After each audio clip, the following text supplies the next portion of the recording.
नमस्कार, आप देख रहे हैं स्पेशल रिपोर्ट और आपके साथ में विजेंद्र सोलंकी। क्या दुनिया तीसरे विश्व युद्ध की तरफ बढ़ रही है? ईरान के हमले के बाद क्या अब इजरायल का अगला निशाना सीधे ईरान होगा, या फिर ईरान ने इजरायल पर बस उतना ही हमला किया जिससे इजरायल को नुकसान ना हो और ईरान की इज्जत भी बच जाए? वो हमास, हिजबुल्लाह और हूती पर इजरायल के अटैक का बदला लेते हुए दिखाई दे जाए, तभी तो कमाल देखिए। इजरायल पर ईरान ने 180 से ज्यादा बैलिस्टिक मिसाइलें दागी, लेकिन इजरायल की मीडिया कह रही है कि एक भी व्यक्ति की जान नहीं गई, जबकि ईरान की मीडिया कह रही है कि 2 लोगों की जान गई और 1 घायल हो गया। तो फिर ये 180 से ज्यादा मिसाइल ईरान ने क्या खाली मैदान में दागी? वहीं ईरान ने कहा कि उसने मोसाद के हेडक्वार्टर को उड़ा दिया, लेकिन अटैक हेडक्वार्टर से कम 500 मीटर दूर हुआ, वो भी खाली जमीन पर। तो क्या यह हमला सिर्फ दिखावे के लिए किया गया था, ताकि इजरायल से बदले की कसम भी पूरी हो जाए और अमेरिका के अटैक से भी ईरान बच जाए, साथ ही अपने आतंकी संगठनों को खुश भी कर दिया जाए? क्या वाकई में अमेरिका को इस हमले की पहले से जानकारी थी? क्या इजरायल को भी हमले की पहले से जानकारी थी? और क्या इसी वजह से इजरायल ने हमले के सिर्फ 2 घंटे बाद ही अपने एयर स्पेस को ओपन कर दिया? तो क्या इजरायल को यह भी पहले से पता था कि ईरान दूसरा हमला नहीं करेगा? क्या यह सब एक समझौते के साथ हुआ जिससे हर कोई जीत जाए? ईरान यह कहते हुए कि उसने बदला ले लिया, इजरायल यह कहते हुए कि उसने हमास, हिजबुल्लाह और हूती की कमर तोड़ दी, और अमेरिका यह कहते हुए कि उसकी धमकी के बाद ईरान ने दोबारा हमला ही नहीं किया। आज हम आपको पूरा सच बताएंगे। क्या यह हमला युद्ध की समाप्ति की शुरुआत है या फिर तीसरे विश्व युद्ध का आगाज है?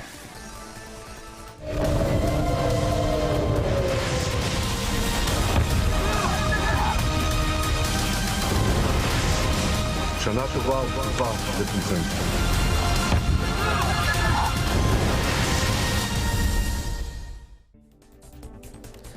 सबसे पहले आपको एक आंकड़ा दिखाते हैं, क्योंकि अगर तीसरा विश्व युद्ध हुआ तो फिर क्या होगा, उसको समझने के लिए पहले समझिए कि जो पहला विश्व युद्ध हुआ उसमें दुनिया ने क्या खोया और दूसरा विश्व युद्ध हुआ उसमें दुनिया क्या खो चुकी है।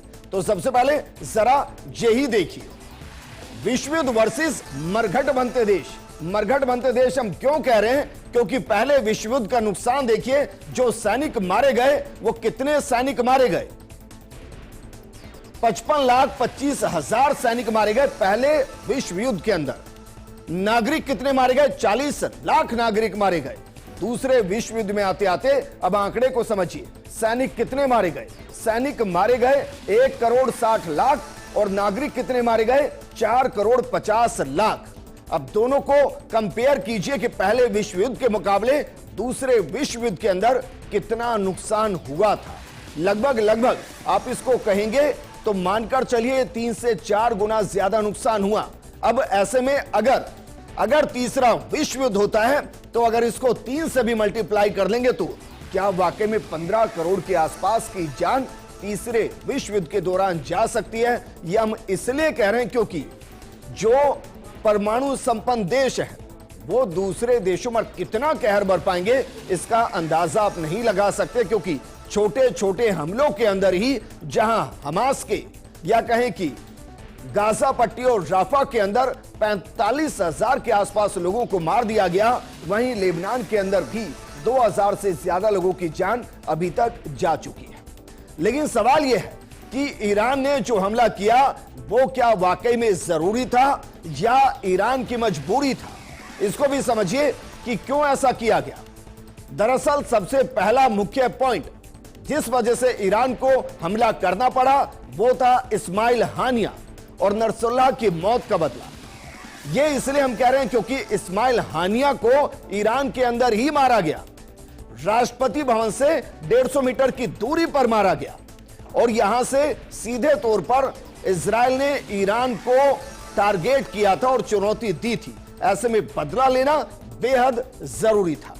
दूसरा, हमास और हिजबुल्लाह के लड़ाकों का मनोबल बढ़ाना, क्योंकि दोनों को ही ईरान फंडिंग करता है, और ऐसे में अगर ईरान रिप्लाई नहीं देता तो हिजबुल्लाह और हमास जो लगभग खत्म होने की कगार पर हैं, वो दोबारा से खड़े नहीं होते। अब उनमें जोश भरा और यही वजह है कि कल आपने देखा होगा कि लेबनान के अंदर भी मिठाइयां बांटी गई और हमास ने बाकायदा गाजा के अंदर मिठाइयां बांटी, ये सोचते हुए कि उनके आका ने रिएक्ट किया है और इजराइल से हमला करके उनका बदला लेने की कोशिश की है। तीसरा जो बिंदु है वो है दरअसल गाजा में सीज फायर का अधूरा वादा। इजराइल ने दरअसल सीज फायर का वादा किया और वो तब की बात है जब पोलियो के ड्रॉप वहां पिलाई जानी थी, लेकिन उन सब के बीच में हमास का खात्मा करने के लिए इजराइल ने अपनी सेना को वहां ग्राउंड पर उतारा और फिर चुन चुन कर मारा। इसके बाद राष्ट्रपति पेजेशियन पर बढ़ रहा था दबाव, और यह दबाव इसलिए भी बढ़ रहा था क्योंकि ईरान के अंदर मस्जिद के ऊपर से लाल झंडा फहरा दिया गया था और वहां लाल झंडा फहराने का मतलब होता है जंग का ऐलान। किसी भी सूरत में आप जंग से हट नहीं सकते। ऐसे में जो शपथ ली गई 180 से ज्यादा बैलिस्टिक मिसाइल दागकर ईरान के राष्ट्रपति पेजेशियन ने जो दबाव ईरान की जनता का आवाम का उस पर पड़ रहा था उसको कम करने की कोशिश किया, कहीं खत्म करने की कोशिश की। इसके अलावा ईरान की ताकत का एहसास दिलाना, ईरान की ताकत का एहसास दिलाना कि ईरान मजबूत है। बेशक अमेरिका ने उसके इर्द गिर्द पूरे तरीके से अपने हेडक्वार्टर्स के जरिए उसको कंट्रोल किया हुआ है, लेकिन फिर भी वो अपनी संप्रभुता के लिए लड़ाई लड़ सकता है, यह एहसास कराने की कोशिश की। हालांकि जिस तरीके से सब कुछ किया गया उसमें इजराइल को नुकसान नहीं हुआ। और छठा पॉइंट जिसका जिक्र हम कर रहे हैं कि मस्जिद पर लाल झंडा फहराया गया था और उसके बाद यह हमला होना ही था, इसको टाला नहीं जा सकता था।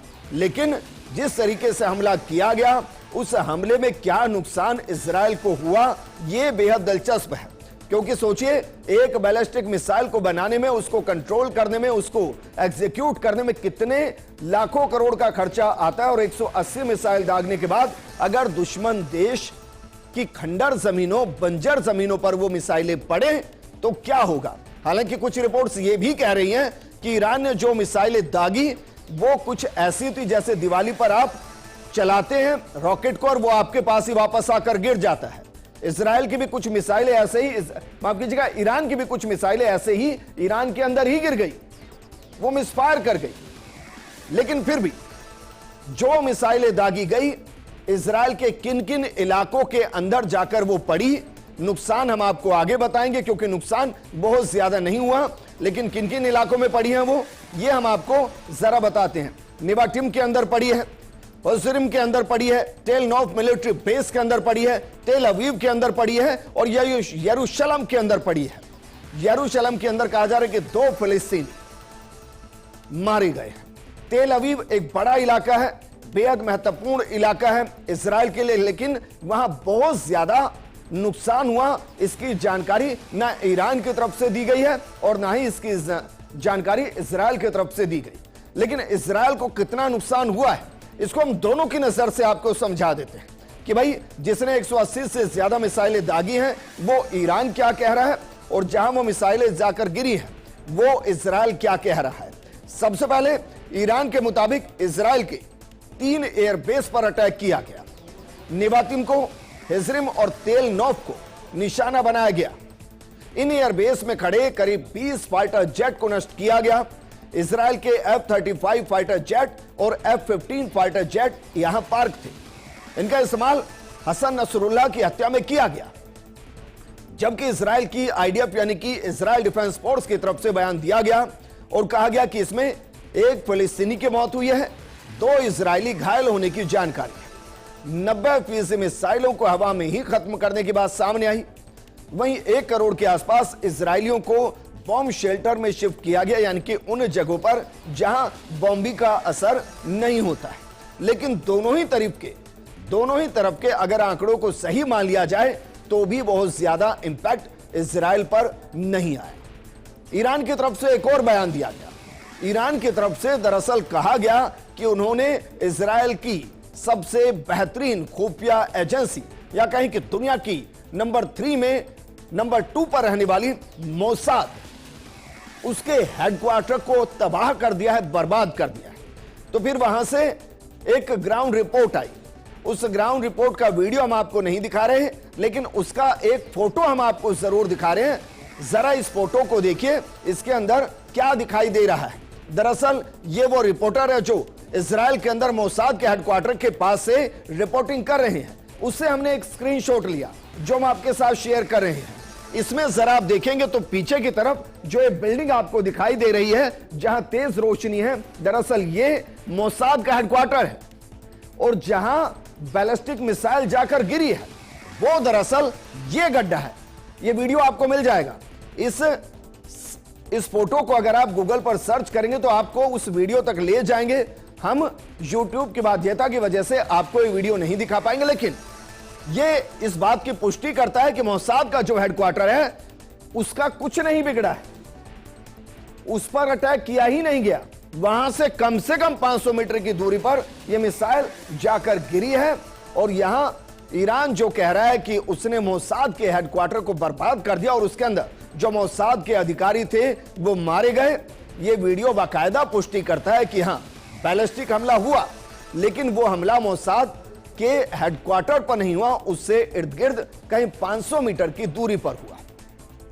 और ये इसलिए डाइजेस्ट नहीं होता, इसलिए एक कॉन्स्पिरेसी थ्योरी लगातार प्लॉट हो रही है कि ईरान ने जो किया वो सोची समझी रणनीति के साथ किया, इस तरीके से किया कि उसकी इज्जत बच जाए और इजराइल को ज्यादा नुकसान ना हो। क्योंकि जो बैलिस्टिक मिसाइल है वो सैटेलाइट के साथ कोऑर्डिनेट करते हुए चलती है। ऐसे में इनको पिन पॉइंट अटैक के लिए भी जाना जाता है। तो संभावना बेहद कम है कि 180 में से ज्यादातर मिसाइल मिसगाइडेड हो जाए। बहरहाल फिर भी देखिए, बैलिस्टिक मिसाइल अगर अटैक होता है तो उससे कितना नुकसान होता है। यह दरअसल तेजी से हमला करती है। रॉकेट का बाकायदा एक समूह होता है। आपने वीडियो देखे होंगे जिसमें दर्जन भर से ज्यादा मिसाइल्स एक साथ अटैक कर रही होती है, जैसे मानो तारे टूट रहे हो। जमीन पर बहुत तेज स्पीड से गिरती है। ईरान के पास करीब 3000 बैलिस्टिक मिसाइल है। उनमें से 180 से ज्यादा दागी गई, कुछ मिसगाइडेड होते हुए ईरान में ही गिर गई, कुछ इजराइल के अंदर गिरी और कुछ को इजराइल के डिफेंस डोम सिस्टम ने आसमान में ही बर्बाद कर दिया। लेकिन जो बैलिस्टिक मिसाइल जिसका कल इस्तेमाल किया गया वो कितने तरीके की होती है ये भी हम आपको बता रहे हैं। जरा इसको भी समझिए कि ये बैलिस्टिक मिसाइल कितने तरीके की होती है। सबसे पहले मीडियम रेंज, दूसरी इंटरमीडिएट रेंज, तीसरी शॉर्ट रेंज और चौथी इंटर कॉन्टिनेंट रेंज। ये दरअसल उनकी दूरी के हिसाब से कि 50 किलोमीटर से लेकर 500 किलोमीटर और 500 से लेकर 1000 से 2000, इससे यह तय होता है कि ये कौन से रेंज की मिसाइल। और अब मानकर चलिए अगर ये मिसाइल ईरान से इजराइल के बीच में भेजी गई हैं तो आप इनको इंटरमीडिएट रेंज कह सकते हैं, मीडियम रेंज की मिसाइल इनको कह सकते हैं। लेकिन इन मिसाइल को जिसने रोका, क्योंकि इसमें दो थ्योरी है। एक थ्योरी जो ईरान की तरफ से कह रही है कि ज्यादातर मिसाइल को रोकने में जो इजराइल का डिफेंस आयरन डोम है वो सफल नहीं हुआ, जबकि इजराइल कह रहा है कि 90% मिसाइल को हवा में ही मार दिया गया। यह आयरन डोम कैसे काम करता है इसको भी समझिए, क्योंकि ये दुनिया का सबसे बेहतरीन डिफेंस सिस्टम है जो इजराइल के पास है। दरअसल पूरे देश में आयरन डोम की 10 बैटरियां हैं। प्रत्येक बैटरी के साथ एक रडार लगा हुआ होता है जो रॉकेट का पता लगाते हैं। Command and control system rocket की दिशा, स्पीड और उससे होने वाले नुकसान का पता लगाता है। आयरन डोम सभी रॉकेट को नहीं मारता है, यह उन्हीं रॉकेट को खत्म करता है जो आबादी वाले इलाके में गिरने वाली हो। अब यहां से एक तस्वीर सामने आती है। तस्वीर यह कि क्या ईरान सही कह रहा है कि उसकी ज्यादातर मिसाइल इजराइल के अंदर गिरी है, क्योंकि इजराइल में कैजुअलिटी नहीं हुई है। जो सबसे बड़ा आंकड़ा आया उसमें भी एक फिलिस्तीनी की मौत हुई है।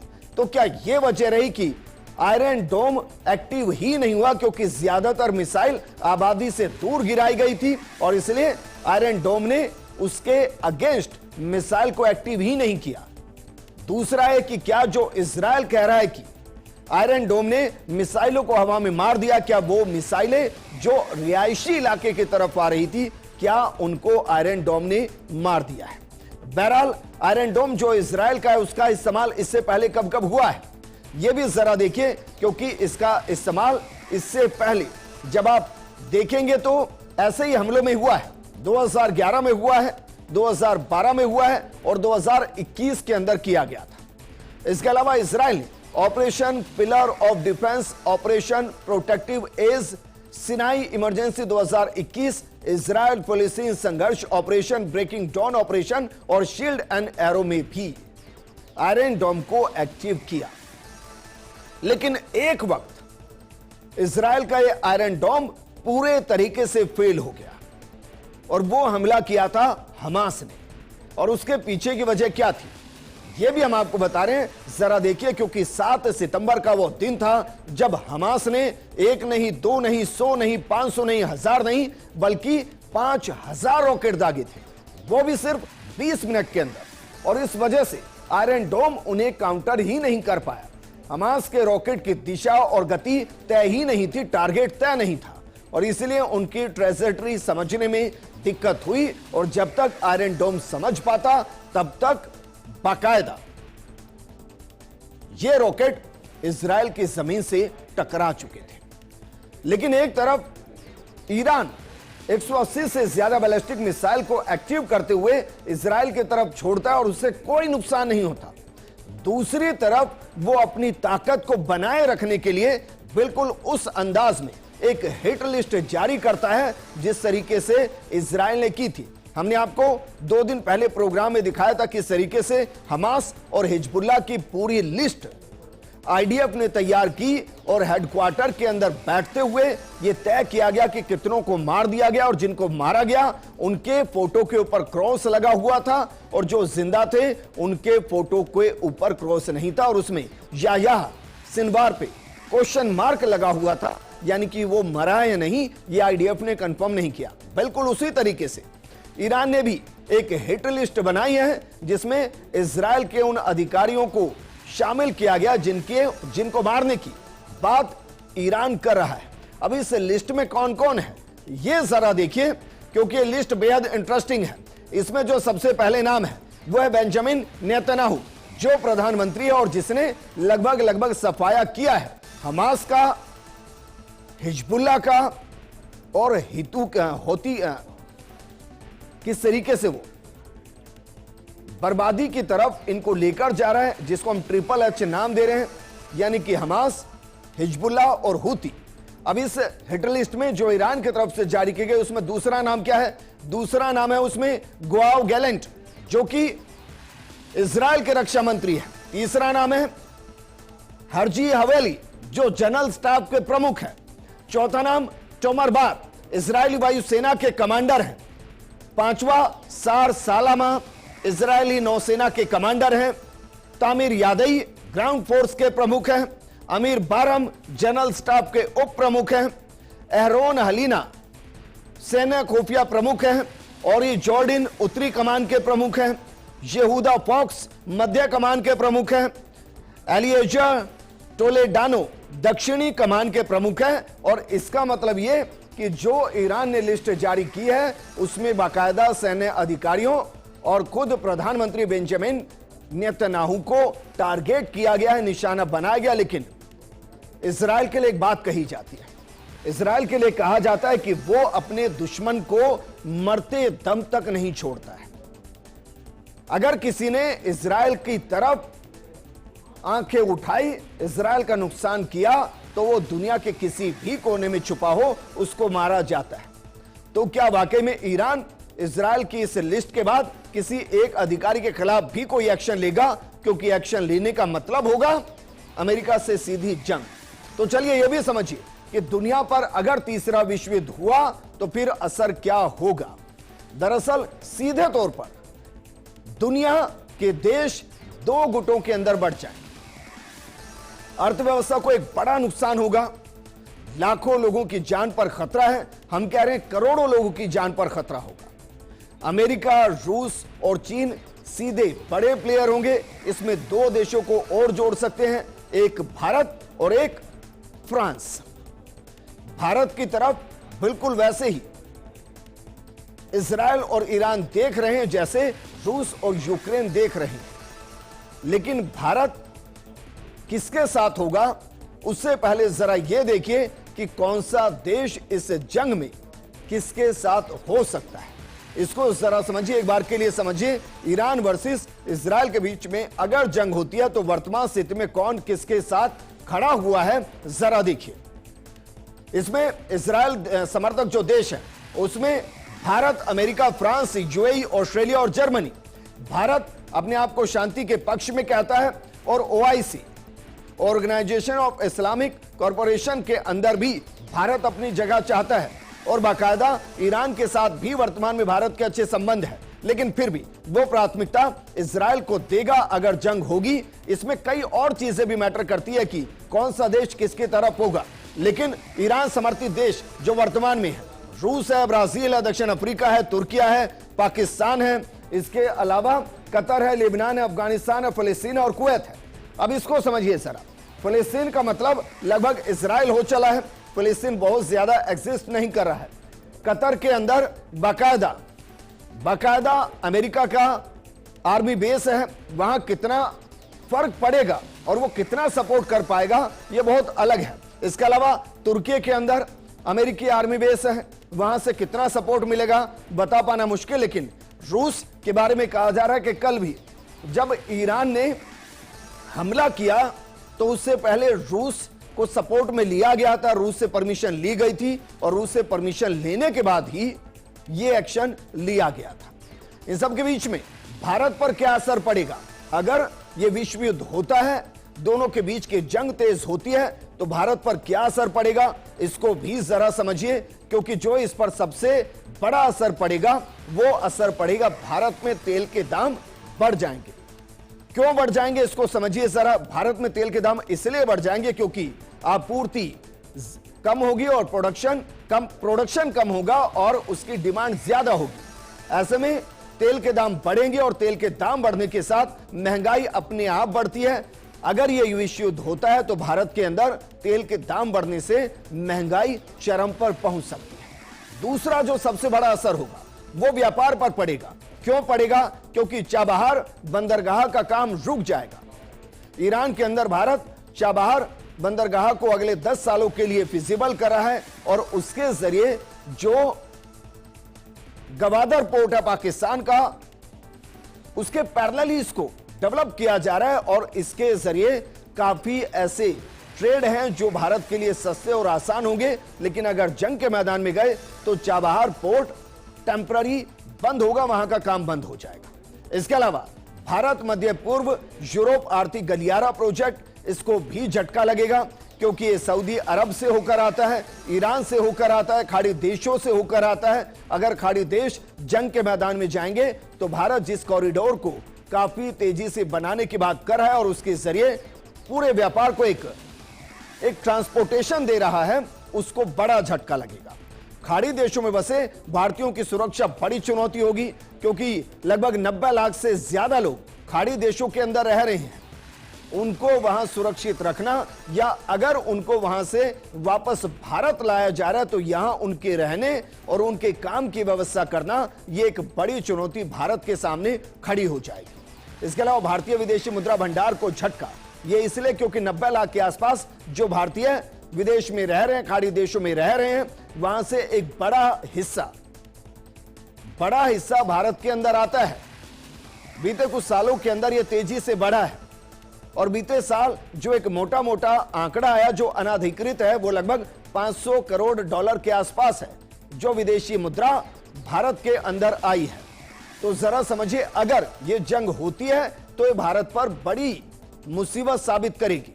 लेकिन एक बार मानिए कि पूरा विश्व युद्ध नहीं होता, इजराइल और ईरान के बीच की जंग चलती है तो किसकी सेना किस पर भारी पड़ रही है तेजी से आपको जरा ये भी समझाते हैं। देखिए जरा, अगर बात करें इजराइल और ईरान की तो कुल एयरक्राफ्ट किसके पास कितने हैं? इजराइल के पास 612 है, ईरान के पास 551 कम है। फाइटर एयरक्राफ्ट इजराइल के पास 241 है, ईरान के पास 186 है। स्पेशल मिशन एयरक्राफ्ट इजराइल के पास 23 है, ईरान के पास 10 है। ट्रेनर एयरक्राफ्ट 155 इजराइल के पास, 102 ईरान के पास। फ्लीट टैंकर इजराइल के पास 14, ईरान के पास 7। हेलीकॉप्टर्स 146 इजराइल के पास, 129 ईरान के पास। अटैकिंग हेलीकॉप्टर 48 इजराइल के पास और 13 ईरान के पास। हर मोर्चे पर ईरान इजराइल पर कम ही पड़ता हुआ नजर आता है और उसके लिए उसे काफी ज्यादा चुनौती का सामना इसलिए भी करना पड़ेगा क्योंकि इजराइल के सपोर्ट में अमेरिका है। सैन्य ताकत जरा देखिए, दोनों की सैन्य ताकत कितनी है। एक्टिव सैनिक जो है इजराइल के पास 1,70,000 है, जबकि ईरान के पास 6,10,000 है, काफी ज्यादा है। रिजर्व सैनिक कितने हैं? रिजर्व सैनिक ईरान के पास इजराइल के मुकाबले काफी कम है क्योंकि इजराइल के पास 4,65,000 है, जबकि उससे 1,15,000 कम ईरान के पास 3,50,000 है। पैरामिलिट्री सैनिक इजराइल के पास 35,000 है, जबकि अगर बात करें हम ईरान की तो 2,20,000, ये काफी ज्यादा है, लेकिन ये तब की स्थिति जब जमीनी जंग होगी। इसके अलावा जरा देखिए, इसके अलावा जो सैन्य ताकत है वो किस तरीके की है। ये टैंक जो है इजराइल के पास 1,370 है, जबकि ईरान के पास 1,996 टैंक है। व्हीकल्स जो हैं 43,407 है इजराइल के पास, 65,765 है ईरान के पास। स्वचालित तोपखाने जो इजराइल के पास है वो 650 है, ईरान के पास 580 है। रॉकेट तोपखाने वो इजराइल के पास 150 है और ईरान के पास 775। लेकिन थल सेना का इस्तेमाल दो उन देशों के बीच में किया जाता है जिनकी सीमाएं लगती हैं। यहां सीमाएं ईरान और इजराइल की आपस में नहीं लगती, कई देश बीच में आते हैं।